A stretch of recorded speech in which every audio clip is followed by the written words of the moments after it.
Now I know this might seem random, but it's been almost a month since Sinners, and I've been sitting on this and can do so no longer. It was great. Great sound, great imagery, and a nice little twist at the end with a surprise or two in the film. Then there were the surprises in there that weren't surprises, and that's 110% has everything to do with the trailer, but I will go into my beef about that later in my official review with spoilers. For now, if you haven't seen one trailer of Sinners, don't. See the teaser maybe, then go. I will say that the movie is a strong 8 out of 10. I say strong 8 out of 10 because it's 2 seconds away from 9 out of 10. Like literally, the only thing I have about it is that I wanted it to be longer. I wanted more backstory or more time with these characters. I would have liked the ending just to be a little bit different, but again, it's a understandable ending. And I'll leave it like that. Of course, I would have loved the journey to be more. Yes, I want it to be longer. I don't care if it would have been 3 hours. I wanted that. I wanted maybe backstory or maybe a flashback or two. I would have wanted more in depth. I wanted more lore or additional lore besides the ones we got. And I won't go into detail of what type of lore. If you've seen the trailer, you can assume the lore. If you haven't, don't, because it's better just to go in there and not know. I wasn't disappointed because it's exciting. It's an edge of your seat type of feel because I had no idea truly how is it going to end. There are many elements in here that, yes, don't be shocked because it's called Sinners for a reason. Now there are the low-key sinners, high-key sinners, and then it's just sin all around. And it's more like a joke. Like it's more like a gag. The title to me, kind of like with my channel, my name, you know what the word implies and you know what's behind it. But when you actually see behind the curtain, you're not so quick as to explicitly say what certain things are bad or not, because it's like a blurred line. On the outside, yeah, sinners, but when you look behind the curtain, it's more like a blurred line because you get to know the characters and you get to like a lot of the characters. So you don't really want to label them as bad.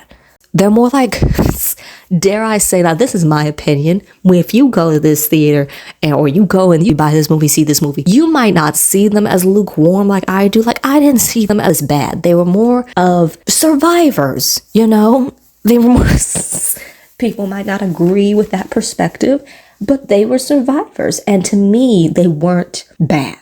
They weren't the bad guys. And I'll leave it there. I love how everyone brought their A game. Like this guy right here, he can sing, okay?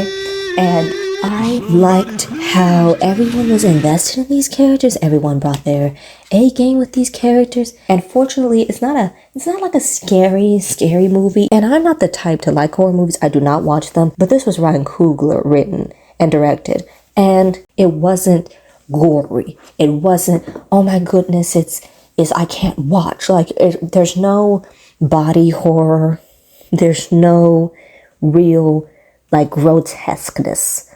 Now, people have their own different levels of grotesque, but there was nothing that you wouldn't see in an action movie, if you know what I mean. If you went and saw someone getting in a fight or something, or I don't want to give out too much, you will see certain things that are violent, but it's not gory.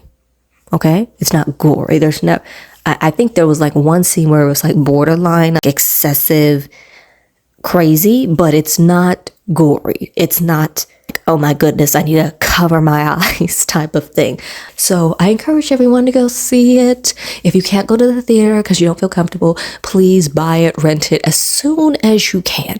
But definitely go and get that in-theater experience because I was hesitant at first. I do know a relative of mine was so hesitant about going, but I convinced her to go and she did not have a disappointing moment. I encourage people to go to the early showings, you know, if you don't want to be around people, but it was fun. And now keep in mind, as I mentioned, it's rated R.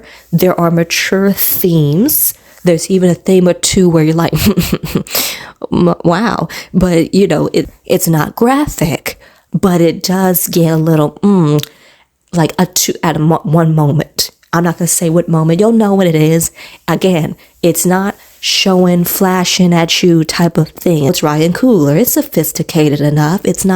You're not going to see body parts like that. You're not going to see that type of graphic nudity, but it is called Sinners, so be prepared. Something that's for mature audiences. Now, there are stereotypical horror films out there, or supernatural films out there that will have you assuming how a certain film will go, and that's not what this did at all. As Ryan Coogler said, this film is more about acknowledging the struggles of the past and what they've been through, and certain parallelisms from back then that are to now. So there is some real world aspects in here, which I found that they showed appropriately, because that's the thing when films just do it to more emphasize on the suffering rather than emphasize on how we as a people faced such tribulations head on. That's why we are still around, because of the ones that fought, the ones that were able to survive, thrive, and figure out how to go about their way. And there's a lot of people in here. This is not a spoiler. I'm just going about who is in here that's casted. There is Delroy Lindo, and there's lovely people in here. It's a great movie. I'm not really a Michael B. Jordan hardcore fan. Like, I'm not out here watching Creed. I didn't go to the movies to see it. I seen the first one, haven't seen the second or third one. Probably won't get around to that, but I do like how he went about in here, how he played his assignment well, because I don't want to really spoil it, and he played it effortlessly. I really thought it was more than one Michael B. Jordan. I thought his twin is out here playing with him, but no, it was him.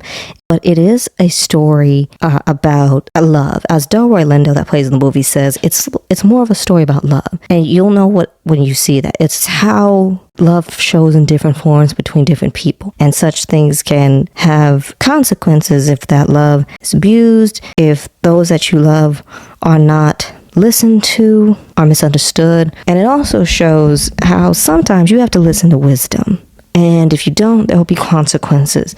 Sometimes when someone says, hey, not here, not now, best to just listen to it. I know if it wasn't for the trailer, the second trailer specifically, I would have had more of a surprise. That's why I'm encouraging people not to go see the trailer, but definitely go see this movie. There's multiple layers to this. It's more like the conflict that comes. It's just one of many conflicts. And the villain is not the only challenge that they face. But this is my no spoiler review of Sinners.